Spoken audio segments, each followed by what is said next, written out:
Right, we're back in touch with Sami Nader, the director of the Levant Institute for Strategic Affairs, who is in Beirut. Sami, because for the past few minutes, and we should always bear in mind the human impact of conflict, can you tell us how you feel, how your family feels, what your neighbors are saying, what the people in Beirut have been telling you?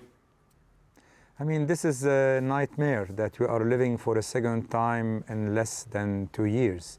I mean, the Lebanese have still in memory what happened 2 years ago when we went into this war. I mean, Hezbollah decided to wage a war against Israel as a war of support for Hamas, and it ended up so dramatically. I mean, it was detrimental in terms of death toll, in terms of destruction. I mean, people today are fleeing their villages for the second time in less than 2 years. Even the houses haven't been rebuilt yet. And so more than 20% of the population is in the street, under an open sky, no shelters, and the winter is still here. So the impact of this catastrophe is very big in terms of moreover now the country is still in deep economic crisis, in deep recession. The purchasing power of the Lebanese citizen has dwindled recently, and now with the rise of oil, this is adding pressure. I mean, this is the fourth crisis in a row, because after the economic collapse, we had the explosion of the port, then the first war with Israel in 2023, and now this is the fourth big military with grave economic consequences that we are going through. And this, in my view, will have a big impact on the Lebanese, and it is threatening the very existence of this country, especially that we're witnessing a deep divide as well on the political level between Hezbollah and its constituency and those who are opposing him, and they don't want to be dragged into this regional war. And this could have, I mean, major consequences on the existence of Lebanon.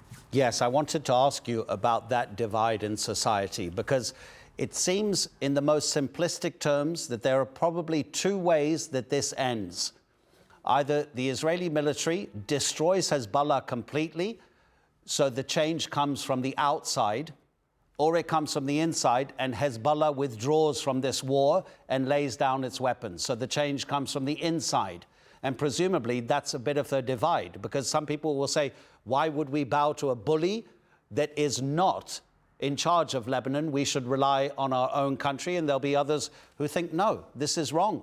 Hezbollah is endangering Lebanese citizens by its actions. And this is a very important question, and this is very controversial.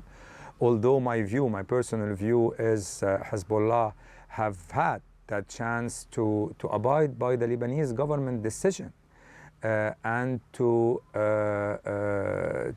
give back his arms to the Lebanese government, because the Lebanese government took the historic decision to ensure the monopoly of force on all its territory. And recently, I mean, they said and they took the decision that what Hezbollah is doing is illegal, especially that for more than 1 year since the signature of the ceasefire agreement, Hezbollah did not shoot one bullet on Israel, and they decided to launch missiles when Iran was targeted, when the subprime or the Iranian guide was assassinated. So they decided to go into war and to drag Lebanon with them. So this is on I mean the right exit for Hezbollah to hand his arm to the Lebanese government. But he did not decide to do so, and he decided to wage this war.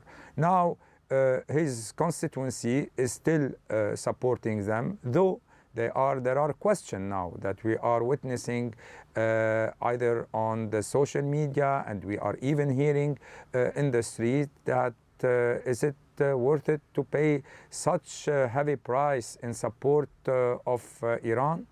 And especially that even when Mr. Nasrallah was killed, Hezbollah did not react the way it reacted when Mr. Khamenei was assassinated. So there is still a big debate. Now, either Hezbollah decide to abide by the government decision and to find and to be part of a solution and to keep its role as a political organization. So this is a win-win for everyone. Or if his calculus are Iranian calculus in that sense, I think we will end up with a war waged by Israel, but that will be terminated under conditions that will be put by the Israelis. Yes, but do you not think, Sami, that there's a danger that even if there is a resolution and some kind of end to the US-Israeli war in Iran, that might not include Lebanon in any deal? Because that seems to be something that Donald Trump is ignoring, almost allowing Benjamin Netanyahu to do what he wants in terms of attacking Lebanon. So if there's a peace deal on one side, it may not include your country. Definitely. This is a major source of concern that we will end up with a partial deal, meaning a deal that will include the oil and the ballistic missiles and the nuclear, and ignoring Iran proxy in Lebanon. But in that sense, this would mean that Israelis will continue to deal with Hezbollah, who will be an offshoot of this war, and with the major stakeholders being Iran and Israel, not including the US. Why? Because Hezbollah is still a major threat to the Israeli. Up to now, the residents of north of Israel, and despite the ceasefire, did not come back to their home. Some did, but not the majority of them. This means the security of Israel is at stake as long as Hezbollah is keeping its arm and aligned with the strategy that was put by Iran in order, for regional interests and for regional objectives. Sami, thank you so much indeed for joining us on TRT World. We appreciate your